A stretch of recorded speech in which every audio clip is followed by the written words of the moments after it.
Përshëndetje, mirë se vini në podcastin tonë Okult me Avokatin. Unë jam avokat Artan Gjuzi dhe sot do të vazhdojmë të flasim si gjithnjë për pronën, të drejtat mbi pronën dhe disa këshilla se si mund të mbrojmë pronën tonë. Por do të prekim pak edhe temën e divorcit, pasi janë të dyja temat që kemi marrë iniciativë të trajtojmë në emisionin tonë të përjashëm. Dua të falenderoj si gjithnjë zotin Cako, i cili na ka krijuar këtë mundësi së bashku me stafin e tij për të biseduar me ju dy nga temat më problematike të kohës, siç është ajo e pronave dhe divorceve. Dy temat që vazhdojnë të shkaktojnë mundime, problematika për shumë persona në vendin tonë. Para se të fillojmë, doja t'ju rikujtoja se programi jon është falas, me qëllimin e vetëm të vim sadopak të mundemi në ndihmë personave të ndryshëm që janë prekur nga këto të dy problematike, nga këto dy temat që ne trajtojmë në emisionin tonë të përjashëm Okult me Avokatin. Prandaj mos nguroni të bëni subscribe në kanalin tonë dhe të na shkruani për çfarë do lloji problematike ose ndihme që keni nevojë në numrin tonë të telefonit.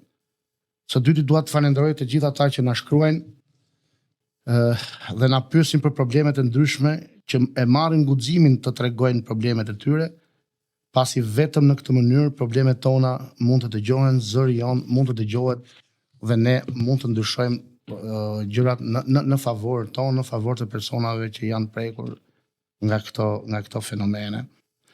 Sot kemi zgjedhur një temë shumë interesante për publikun, për publikun përgjithësisht. Do ta titullojmë Zëri i pronës. Do ta trajtojmë këtë temë në disa episode rradhasi, duke prekur disa nga problematikat më të përhapura që lidhen me pronësinë. Do ta trajtojmë këtë episod pronësie që vjen në disa hallka, siç është prona që vjen nga trashëgimia, konfliktet e ndryshme që sjell trashëgimi i pronës me anë të trashëgimit ligjor. Do të trajtojmë problematika të ndryshme ku dokumentacione të pambaruara, mos regjistrimi pronës edhe pse ka pronar që e kanë marrë dokumentin e AMTP-s këtu 30 vite përpara ose më shumë. Po do të trajtojmë në këto episode Zëri i pronës, do të trajtojmë edhe problematikat e ndryshme që kanë individ ose shtetas qytetarë që jetojnë në vendet fqinje, Itali, Greqi po dhe Gjetk. Probleme që lindin nga pronësia, problemet familjare, që lindin nga babëzia për të pasuruar sa më shumë, sa më shpejt. Ndaj mos nguroni të vazhdoni të na ndiqni të çdo të premte në kanalin tonë. Trajtuam në 2 episodet përpara temën e grabitjes të pronës. Sollëm këtu para jush shumë shembuj të grabitjes së tokës nga individ ose korporata të ndryshme të cilët janë të lidhur me botën e krimit, janë të lidhur me qeveritarët dhe kanë mundësi dhe kanë pushtet të ndryshojnë edhe ligje në favor të tyre. Por në fakt do doja t'ju thoja se gjithë veprimtaria sot edhe 35 vite më parë është një grabitje e vazhdueshme. Është një skenar grabitje dhe për më të keqen e këtij kombi, kjo vazhdon ende sot e në këtë ditë që ne flasim. Do të trajtojmë sot pronat e humbura. Pronat e humbura kur toka nuk është më e jotja, edhe pse dikur të përkiste ty ose ti ke qenë pajisur me dokumenta, e ke fituar këtë pronë, po sot prona nuk është më e jotja. Kemi zgjedhur këtë temë pasi në Shqipëri toka është më shumë se një pronë. Është kujtim, është trashëgimi, është një ndjenjë sigurie për të ardhmen. Por çfarë ndodh kur toka që të ka lënë gjyshi prindrit papritur nuk është më e jotja? Kur dikush tjetër e regjistron në heshtje dhe ligji hesht bashkë me të. Sot do flasim për një realitet të dhimbshëm, grabitjen e pronave, një plag e hapur që prek mira familje shqiptare. Në fakt nuk bëhet fjalë për një grabitje me armë në kokë, po për grabitje me ligj, ose më saktë kur ligji hesht përpara fenomeneve të tilla që ndodhin çdo ditë në vendin tonë.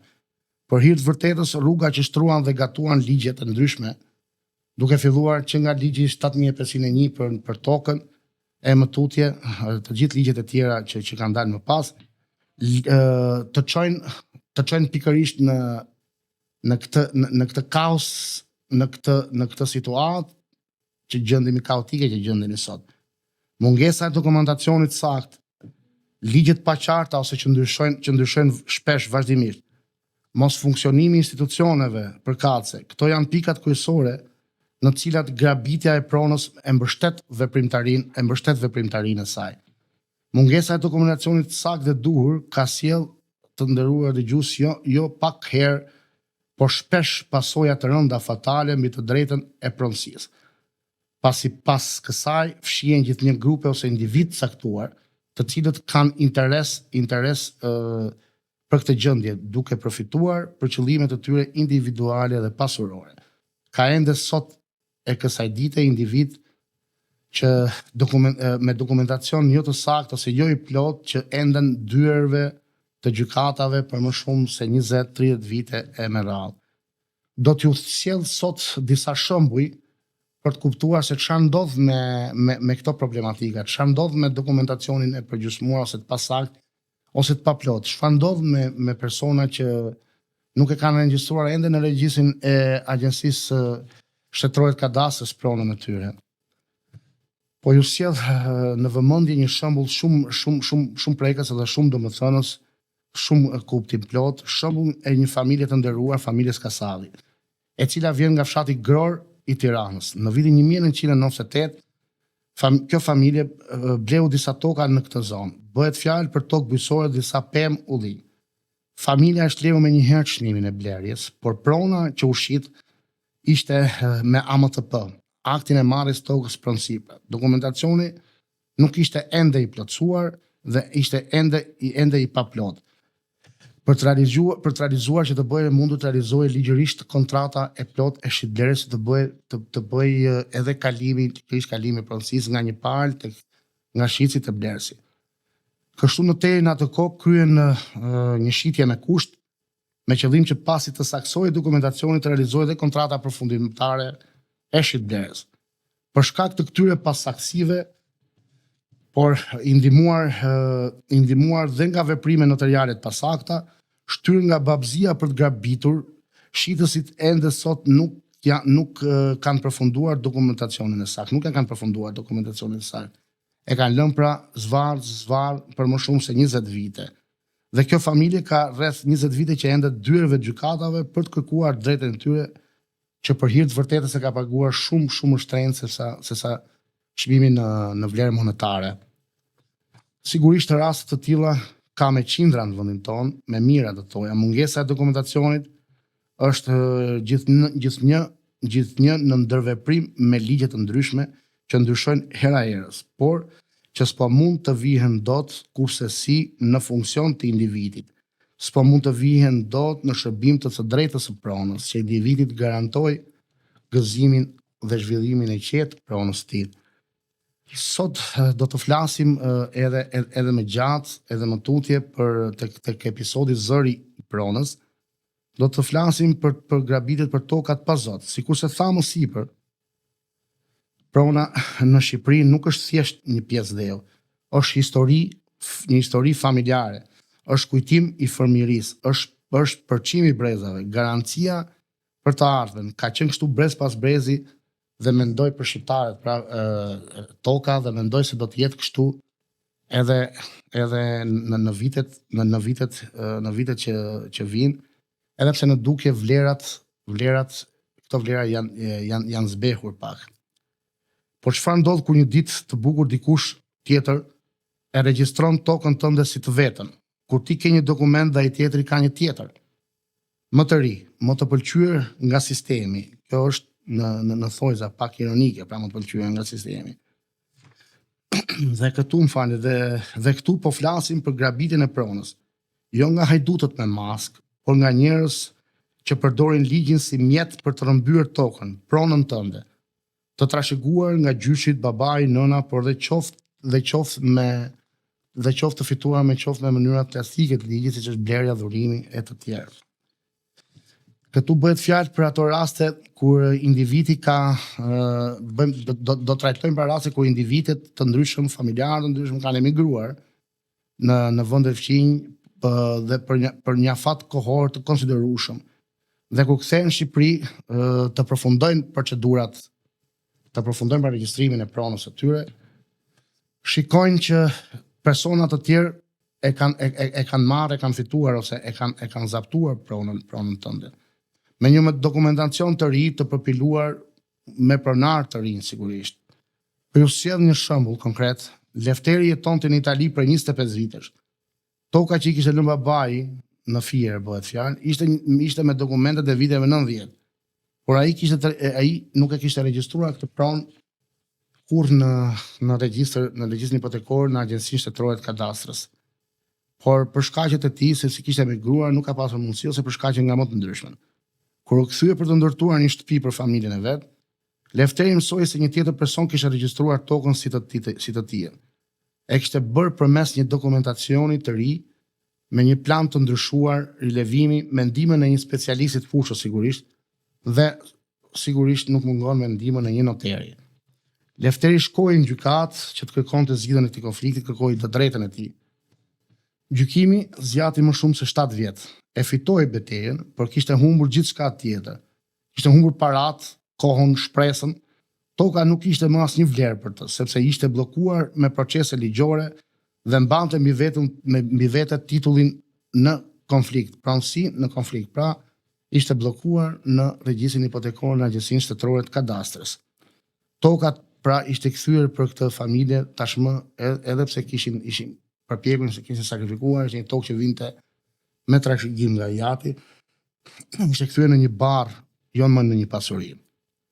Këtu vim sërish në problematikat, çfarë ju tham më sipër, problematikat që shkaktohen nga dokumentacionet pa plota, nga institucionet që nuk funksionojnë dhe ligje që ndryshojnë pa kriter, vazhdimisht lën këto hapësira, këto pra problematika, këto fenomene që ndodhin, lën këto hapësira që grabitje të tilla të ndodhin çdo ditë në vendin tonë. Kemi shumë të zhvilluar në vitet, ose këto fenomene kanë sjell edhe pasiguri ligjore dhe konflikte. Shqipëria ka kaluar disa reforma ligjore, siç e dim tashmë të gjithë, pas viteve 90. Dhe pikërisht këto reforma, të cilat jo vetëm e kanë vështirësuar procesin e kthimit të pronës, por kanë bërë të cënueshëm lehtësisht dhe të drejtën të cënueshme ndjes lehtësisht dhe të drejtën për zhvillimin dhe gëzimin e pronës private. E drejtë, si tashmë dihet nga të gjithë, që është një drejtë kushtetuese e mbrojtur dhe e garantuar dhe me kushtetutën tonë. Lënia pas zgjidhje çështjeve të pronave ka sjellë një kaos për individët, për vendin tonë.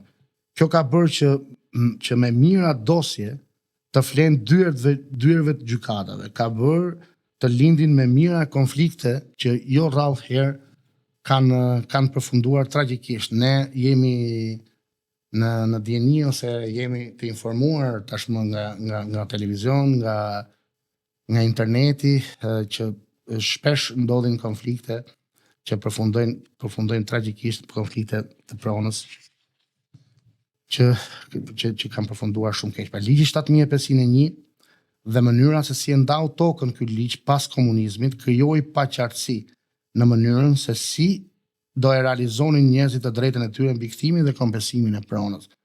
Por dhe gëzimin dhe zhvillimin e pronës, e cila vjen edhe nga trashëgimi. Instituti i trashëgimisë ligjore është një nga pikat më kryesore të drejtës, është një tempull, pra një nga pikat kryesore të drejtës pronësisë në vendin tonë, por që fatkeqësisht ka mbetur në hije për gjithë kohën deri sot.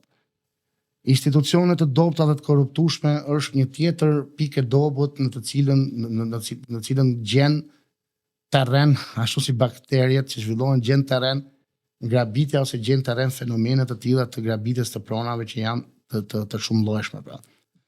Zyra e regjistrimit pasurive të palujshme ish hipoteka në atë kohë dhe aluizmi shpesh kanë qenë dhe subjekte të hetimit për afera korrupsioni, por që përsëri kanë qenë gjithnjë pjesë e pandashme e problemeve kaotike mbi pronësinë. Falë këtyre institucioneve, problemet e mira qytetarëve janë shtuar dhe janë zgjatur në kohë pambarim, me dhjetra ose me shumë vite. Por do të doja të përmendja ose do të doja të theksoja faktin që edhe kanë ndihmuar në këtë kaos, në këtë gjendje që jemi, në grabitjen e pronave, shpesh kanë ndihmuar edhe përfshirja e noterëve në regjistrime të dyshimta për pronën. Siç tham, rastin e përpara të Fierit, ose rastin e familjes Kasalli, që të ndihmuar nga specialistë të fushës me plane të reja, plane rilevimit të reja, të ndihmuar dhe nga noterë, kanë regjistruar toka dhe prona që nuk kanë qenë të tyre. Mos regjistrimi në kohë i pronave, shumë familje, ende edhe sot që flasim, edhe pse kemi shembuj negativ, shembuj që mbarojnë keq, shembuj që flasim për grabitje e pronës, shumë familje sot e kësaj dite nuk kanë regjistruar akoma pronat e tyre në regjistrin hipotekor, pra në Agjencinë Shtetërore të Kadastrës. Kjo ka krijuar dhe do të krijojë hapësira të mëdha për uzurpim. Po ju sjell një shembull përpara jush, që gjithmonë sjellim shembuj përpara jush që të kuptoni shembuj real, pra nga jeta e përditshme, nga puna dhe nga veprimtaria jonë, që të kuptoni sa më mirë se çfarë ndodh në jetën e përditshme me grabitjen e pronave. Bëhet fjalë për fshatin Vodës, Lapardha, në afërsitë Beratit, pra familja Kajo, familja e një profesori të nderuar, për shumë vite nuk e kishte regjistruar pronën e tij në regjistrat hipotekor. Për momentin ishte mjaftuar vetëm me aktin e marrjes së tokës në pronësi AMTP, pra me aktin e marrjes së tokës, i cili sigurisht ishte në emër të kryefamiljarit dhe familjes tij. Pas disa vitesh duke përfituar nga kjo situatë, një afërm i tij bën një dokumentacion të ri, i ndihmuar sigurisht dhe nga specialist, topograf, inxhinier apo dhe nga noter. Dhe me anë të këtij dokumentacioni deklarohet si pronar i kësaj pasurie. Dhe nuk mjaftohet me kaq, por duke përfituar nga ky mos funksionim i institucioneve, qoftë dhe atyre ligjzbatuese, e akuzon familjen e profesorit për uzurpim, për zaptim të pronës dhe i paraqitet në gjykatë për të kërkuar gjyqësisht lirimin e pronës, që për hir të vërtetës nuk ishte e tij, po vinte me dokumenta të manipuluara dhe të falsifikuara. Edhe në këtë rast, familja e fitoi betejën me këtë individ që në bashkëpunim kishte falsifikuar një sër dokumentash. Por kjo betejë, siç e tham, i kushtoi shumë vite stres, shumë vite mund, kohë e harxuar mjaft keq vetëm për faktin e mos funksionimit të institucioneve dhe ligjeve. Po do të mund të vetvetiut na lini një pyetje juve që na dëgjoni, personave që janë të prekur nga këto fenomene, si të mbrohemi nga grabitja e pronës. Pra çfarë mund të bëjë qytetari thjesht që nuk është i veshur sigurisht me pushtet për të mbrojtur sadopak nga grabitja e pronës.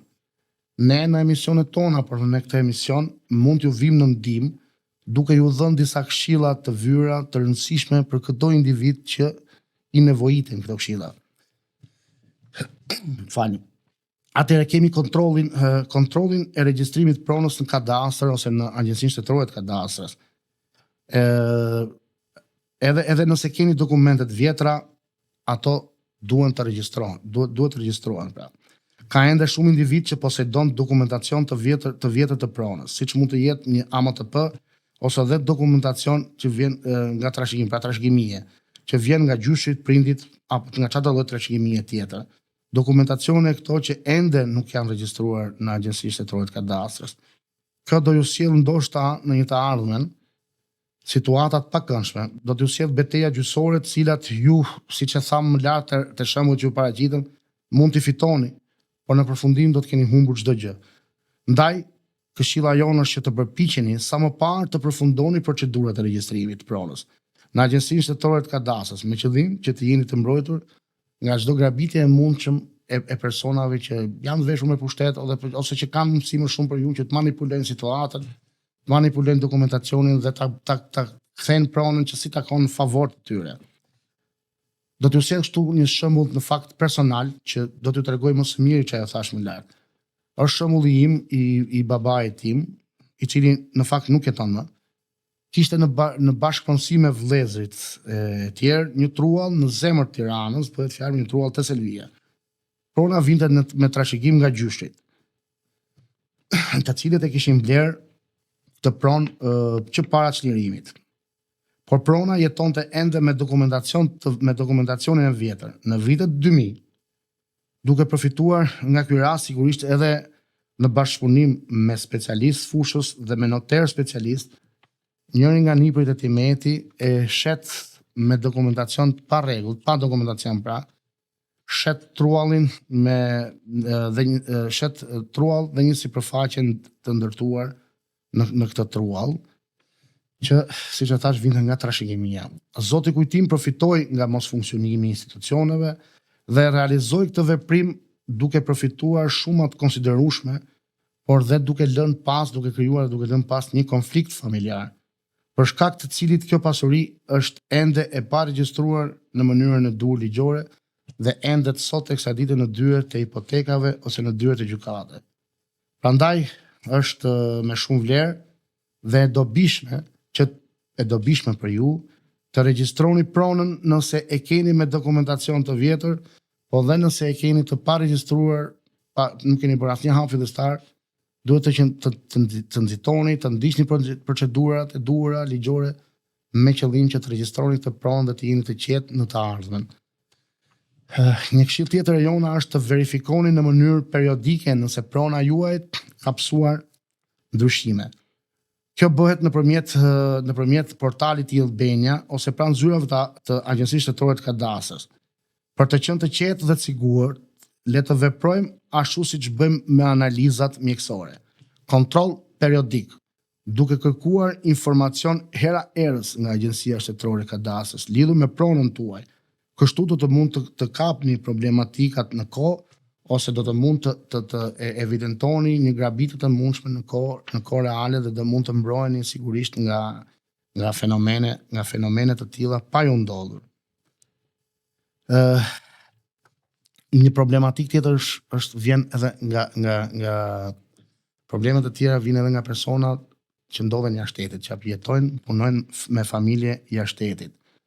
Atëherë, nëse ka familje dhe ka të shumta për të thënë vërtetën, familjarë që jetojnë Greqi, Itali, por dhe gjetk, nëse kanë tokat paregjistruar, nëse kanë me dokumentacionin e vjetër, apo të po se çfarë lloj dokumentacioni të vjetër, duhet të autorizojnë me njëherë një person të besuar për të bërë veprimet, për të kryer veprimet e duhura. Ka shumë individ, madje siç e thash, një numër të konsiderueshëm që jetojnë jashtë shtetit, por sidomos në Greqi, që nuk mund të vinë të ndjekin procedurat sepse për shkak se duhet kohë, duhet ditë, duhet mund, duhen para, të ndjekin procedurat e regjistrimit të pronës. Është e këshillueshme, ju këshillojmë që të tillë individ që kanë të tillë probleme, duhet të autorizojnë një person të besuar që të vijë dhe të ndjek deri në fund procedurat e regjistrimit të pronës. Me çfarë do dokumentacionit vjetër që ju do t'i keni, ose edhe pa i filluar fare regjistrimin e tyre që i posejdoni për një ose dy arsye. Që të kuptojmë më mirë se çfarë po ju themi, po ju sjellim një shembull. Një familje e nderuar që punon për shumë vitesh në Greqi, Athinë, ka blerë një apartament për 100 metra katror në Tiranë.